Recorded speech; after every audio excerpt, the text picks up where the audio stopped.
Don't be fooled by what you're seeing right now. The MSI Raider A18HX is not just another laptop. This thing has the power of a desktop PC inside of a, well, relatively large laptop shell. Could this be the desktop replacement we've been waiting for?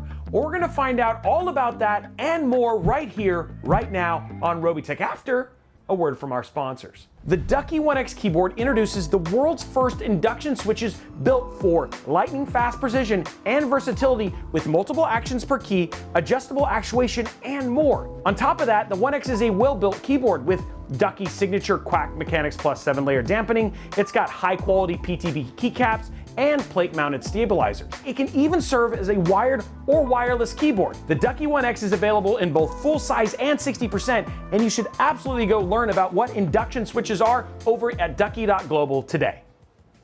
If you follow us on social media, this is not the first time you've seen this laptop, and it won't be the last. And to be clear, no, we didn't give the MSI Titan A18HX a fresh coat of paint, though this thing is big. This is the new revision of MSI's Raider lineup, and it has the ridiculously powerful AMD Ryzen 9 9955HX 3D inside of it. And from everything we've seen so far, this CPU performs on par with its modern counterparts, but that's just one part of the whole picture. So within this review, we're gonna find out a bit more about what the Raider can do with its powerful components, because let's be clear, the Ryzen 9 isn't the only thing bringing out the beef. But before we dive into the details, we wanna say thanks to AMD for sending us the MSI Raider A18HX so that we can talk about it today with you. Now let's get a picture of what we're looking at, starting with the physical dimensions. See, the new Raider measures in at just shy of 16 inches or 404 millimeters wide, a little over 12 inches or 308 millimeters deep, and about 1.25 inches or about 32 millimeters tall.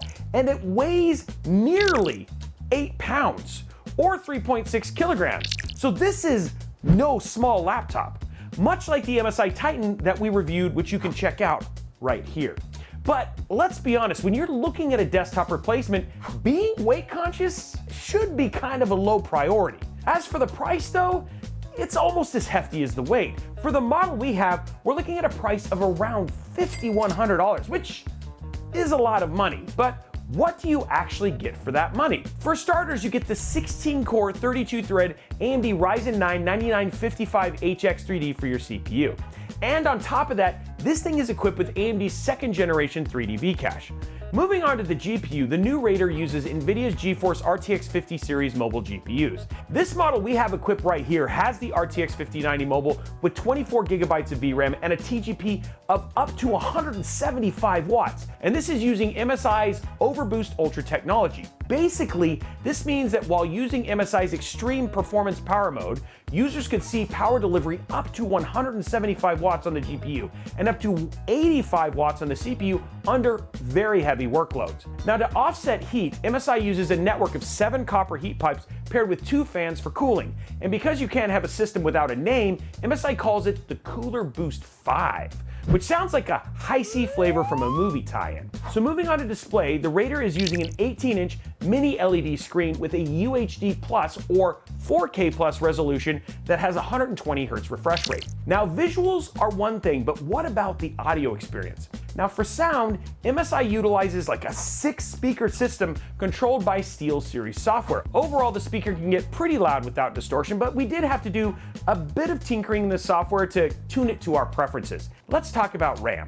The Raider comes with 64 gigabytes of DDR5 RAM with speeds of 5600 megatransfers. The Raider's RAM is not soldered onto the motherboard. The upside here is that the RAM is user replaceable, and MSI says that the Raider can support up to 96 gigabytes worth of RAM inside of this chassis. Now, since we're talking about user upgradability, the Raider comes standard with a 2 terabyte NVMe SSD, but there is a second NVMe slot in case you want to add more storage in the future.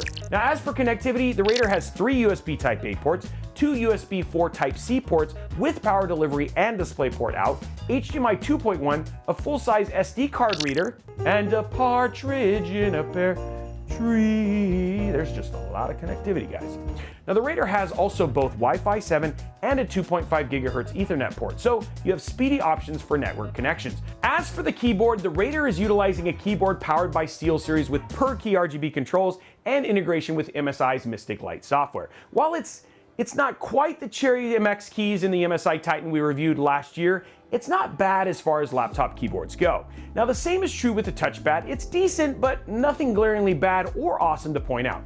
And by the way, if you want more content that is not glaringly bad and always striving towards awesome, hit those like, subscribe, and notification bells, both here at Robeytech and over at Robeytech Live, as well as the buttons and everything else as well. Now for power, the Raider has a 99.9 watt-hour battery and a 400 watt power adapter that really needs to be registered as a deadly weapon. That thing it's so big.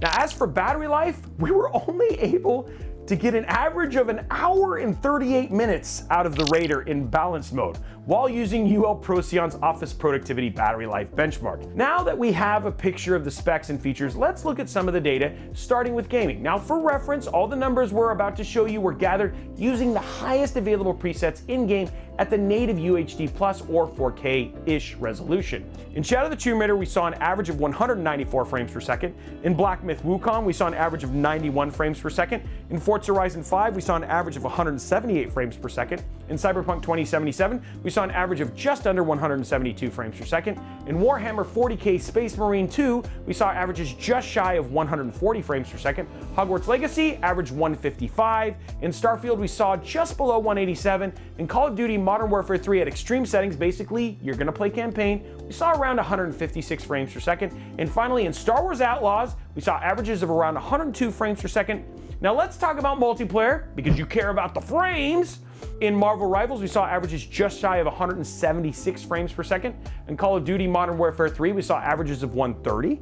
And in Fortnite, the average we saw was just north of 301 frames per second. So overall, we saw some great gaming performances, but at 4K, the Raider is actually very dependent on DLSS and frame generation, specifically for those high-quality cinematic single-player titles. And this is something that we saw on the review of the Razer Blade 16, which we want to highlight here, and you should check out the review right here. The mobile RTX 5090 is not performing on the same level as the desktop version, and in some cases, especially in 4K, it's struggling to even keep up with the desktop version of the RTX 5080. And remember, we really aren't seeing the RTX 5080 as a 4K GPU when you think about those cinematic titles.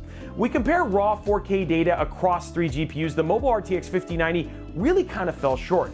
In Black Myth Wukong, the mobile 5090 did come close to the desktop 5090 while beating the 5080. Now in Hogwarts Legacy, the mobile 5090 does flex a bit, but in Forza and Cyberpunk 2077, the mobile 5090 really kind of falls off. Again, this is a really small sample set here, and we're looking at day one numbers for this laptop, and so there could be more to the story as we discover more down the road. Now moving on to applications, the Raider fared really well in Cinebench and Creator applications. Starting with Cinebench, the Raider gave us an average multi-core score that sandwiched it between, wait for it, the Intel Core i9-14900K and the Core Ultra 9 285K, two very powerful desktop CPUs. What's wild here is that the Raider is achieving these scores at a fraction of the power. We're talking about 60% less power than its competition. The trend of punching up doesn't change in the Creator applications either. Under Puget Bench to test performance in Adobe Photoshop and Premiere, the Raider muscled its way into the desktop space, besting the desktop Ryzen 9s in Premiere while showing the 285K how to succeed at Photoshop. Now moving on to thermal performance at idle, the MSI Raider A18HX rested at an average of 52 degrees Celsius on the CPU and 49 degrees Celsius on the GPU. Under full load, we saw that Raider average 83 degrees Celsius on the CPU and 72 degrees Celsius on the GPU. And finally, in our gaming benchmarks, the Raider averaged 82 degrees Celsius on the CPU and around 67 degrees on the GPU. So MSI's Cooler Boost 5, there's that name, is keeping these components at safe operating levels while providing headroom for more power should we actually need it. Now, as for power draw, we saw the Raider average around 84 watts on the CPU and around 167 on the GPU under our load tests. In gaming, that average was around 70 watts on the CPU and around 155 watts on the GPU. Now keep in mind, this is with the standard Windows performance mode, not MSI's extreme performance power mode. And that brings us to the question, how is the Raider acoustically? Well, when we look at the numbers, we recorded the Raider running at 42.8 decibels while idle, but under load it hit 54.6 decibels. Now, that being said, the Raider was a lot quieter than the Razer Blade 16, which we told you to check out earlier, but it's still not quiet by any means. In other words, fan noise was present, but honestly, it wasn't annoying. We have done a lot of talking, which, come on guys, I mean, that's what you do on a YouTube video, but it's time to ask the question that we always ask. Do we recommend the MSI Raider A18HX? And I think the better question is really this: do you need the power of a desktop and the portability of it with this laptop? And that follows the question, does spending $5,100 make sense to you for what you need a laptop to do? If the answer is yes to both of those, then the MSI Raider A18HX is worth looking at for you. With what we're seeing from a performance standpoint, out of the Ryzen 9 9955HX 3D, this thing is the closest thing we have seen to a desktop replacement to date. If you are a power user and gamer that needs as much power as you can possibly get in a mobile platform, this looks to be the new king. For now. Now, we still need to see what Intel's cooking up with the Arrow Lake HX CPUs, but that being said, even with all of the positive, there are some considerations that are worth pointing out. Now let's start with the display here, and understand we're a bit torn on this one. On one hand, the 4K mini LED display looks amazing. And for creatives on the go, having a high resolution display is great. On the other hand, with everything we've seen, AMD's 3D V-Cache is far more beneficial in gaming at 1440p than 4K. That's not to say that there isn't a benefit or that there aren't other applications that can make use of it, it just matters less. And even though the RTX 5090 Mobile can technically drive 4K performance, it's really dependent on using DLSS and frame generation. And if you're someone who refuses to use those, which we know from our reviews of all those GPUs, there are definitely those of you who are, this may not be the laptop for you. To be clear, all of the gaming experiences we had on the Raider were smooth using DLSS and either frame generation or multi-frame generation. We're not saying it can't handle 4K gaming, we just think the Raider may have made more use of 3D V-Cache with a 1600p display. The other consideration though is battery life. Again, this thing is supporting crazy powerful hardware. We're talking up to 175 watts on the GPU and 85 watts on the CPU. So it's not surprising that life on battery is short. And that brings us to the question we asked on the front end, is the MSI Raider A18HX a true desktop replacement? From what we're seeing so far, we think that the CPU really is, but the GPU is unfortunately lacking compared to the desktop RTX 5090. Again, it's not a bad GPU, we're just not seeing it as a desktop replacement in the same way we're seeing the CPU, and maybe that's AMD's fault for outshining NVIDIA in this case. But for now, we're gonna say this. If you're looking for a powerhouse of a laptop to handle intensive CPU workloads on the road and you need a larger, higher resolution display on the go and a high-powered mobile GPU, the Raider is definitely worth an invite to your party if your party is dependent on your CPU giving you desktop levels of performance. And with that, we're gonna wrap up our review of the MSI Raider A18HX. And again, we wanna give a huge shout out to AMD for sending us the Raider for review. But now is the time to ask what you think. Would you buy a laptop like this? And if so, what would you use it for? And what do you think about having a 4K display on a laptop like this? Does it make sense for what you do, or would you choose something different? Maybe something with a lower resolution? Let us know in the comments below. Now, while you're down there, go ahead and slap that subscribe button, whip that like button, and ring that notification bell so that you get a notification each and every time we post videos like this, either here at Robeytech or over at Robeytech Live. And if you want to continue the conversation, talk about questions we ask in these videos, or ask questions of your own, head over to our Discord server, discord.gg/Robeytech. It's an amazing place to talk to other tech and PC enthusiasts who love to talk about stuff just like this. And you know what?